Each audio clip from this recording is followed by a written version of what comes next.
Now, speaking about consequences that are following people, man, I feel like one man who goes by the name of Munyakho, Anito Munyakho, yes, Mr. Munyakho. If there is somebody who has really suffered, it's this man, Stephen Munyakho. Alienda kazi. See, that's how you pronounce it. Anyway, Mr. Munyakho alienda kazi, right?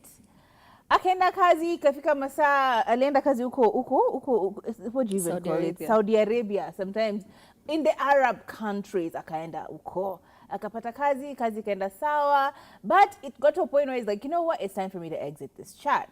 But for some reason, his boss, who goes by the name of, let me look that up for you just now, goes by the name of Abdul Halim, said, you are too valuable to me for me to let you go. And so he refused to give him his salary, his final salary, right? And in this time where he's back and forth, hey, give me my final salary. Unaenda kwa nini? Just stay a little longer. Give me my salary. Unaenda kwa nini? During that, a spat happened, right? And they started like exchanging very nasty words at each other. Started off obviously by Mr. Abdul, according to what Stephen Munyakho is telling us. So he started throwing very mean words, very heavy words at him, and PIA akajam. In retaliation, they started wakaanza kutusiana.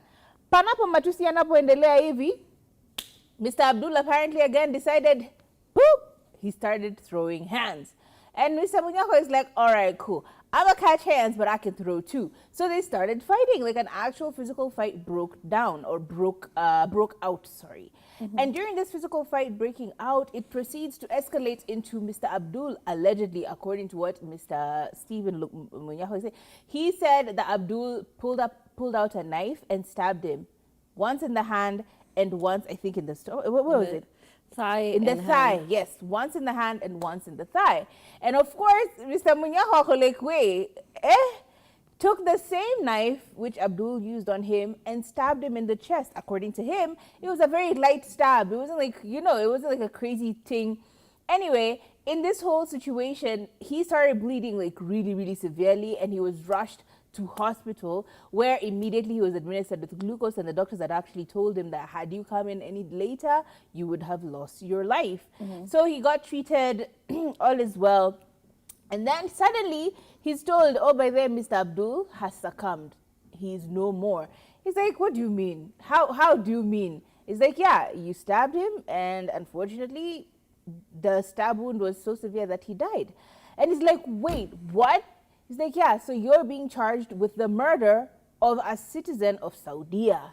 He's like, what? And the penalty for that is death. It's imprisonment as you're waiting death, right? Like you're done. You're done. And so as he's trying to explain this to these people, it's like, no, it was an accident, trying to explain the story. You're in a foreign country. Unfortunately, according to him, there were also money exchanged hands that refused for him to get any form of clemency during his period of incarceration. And so he was just there in prison waiting for his ultimate death. But somehow 14 years later, after being in prison for that long, somehow through, I think, reviewed footage, I don't know exactly how, but yeah, he was set free. And immediately he came back home. And so he's been here. He's been telling people about this story. In fact, this story was actually had on JK Live, on Jeff Koinange Live, where he was having a conversation with Mr. Ayub and explaining the story where 1 minute you're trying to go home, next minute your boss, who was your really good friend, who doesn't want you to now leave, it breaks into a fight because he really doesn't want you to leave. Something so small escalated so quickly, and it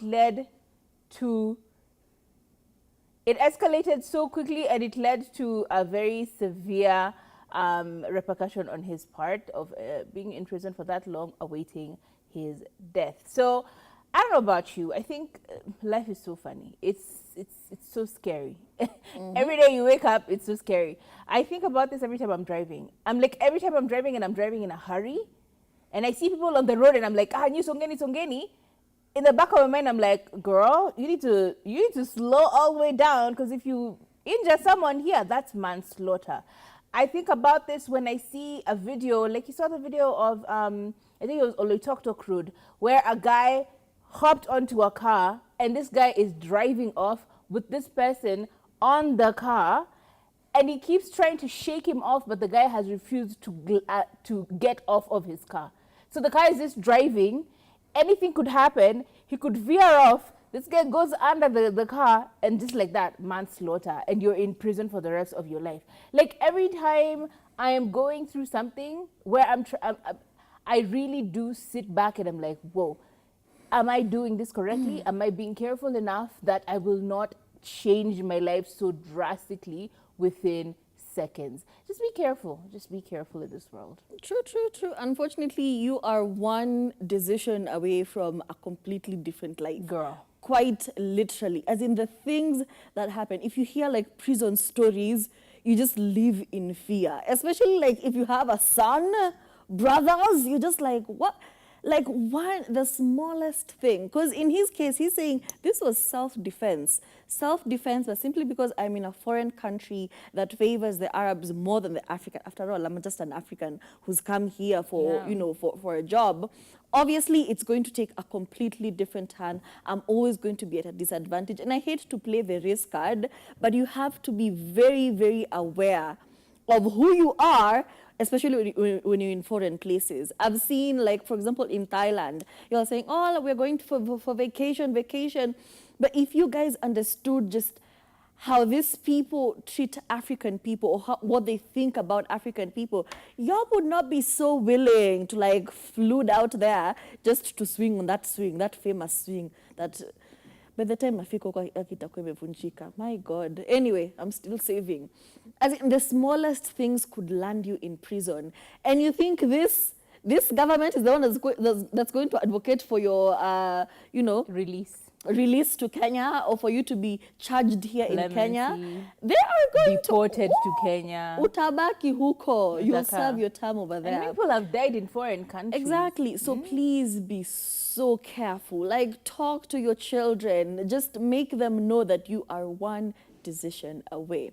We've seen the very viral video on social media where that woman shoots somebody who was breaking into her house. So the story is, you know how on social media we usually have, oh, we are going to jump you, we are going to come to your house. It starts as a social media war. And then these people find out where she lives. So they pull up to her house, break her front door. So she takes her kids, puts them in one bedroom, and then locks the bedroom. So they're already walking around in her house. She's on live. Why is she on live? Records. I need evidence. And she shouts through the door and says, my kids are with me. Y'all need to leave. These people are going room to room trying to figure out which room she's in her house. I was like, you play with people. She takes out her gun, loads it, switches off the lights so that you guys don't know what will come. And then she says, my kids are with me. Boom, shoots the first person. Now that girl is over there saying, what did you think was going to happen when you broke into someone's house? You thought they would not defend herself. All of them went to prison. She will not go to prison. It was self-defense. You were in her house. You were hunting her down. She defended herself and her children. In fact, it's not a movie, you guys. Like, you it's know, really not a movie. Be careful. Like, silly decisions have silly consequences. Just at a road rage, you're over here trying to cut someone off and brake checking them. Good. Who do you think you're doing that to? That's aggression. Ati watu wanaiba kazini pia wewe unawajoin. What? My friend. You think you're going to steal from a Muhindi and he won't make sure you and your family go to prison? That is the end of your generation. You are playing. Don't be stupid. Do you know how happy people who have guns are? Literally, somebody who has a licensed weapon. They're trigger happy. They are who? They are holding. They're wondering, when will somebody break into my house? Cocking that gun is 2 seconds, you get. Somebody breaking into my house, but I just got a gun. They're waiting. Shinda tu wewe hapo. Una break check watu uko kwa barabara, sababu kuna big car. Utashangaa.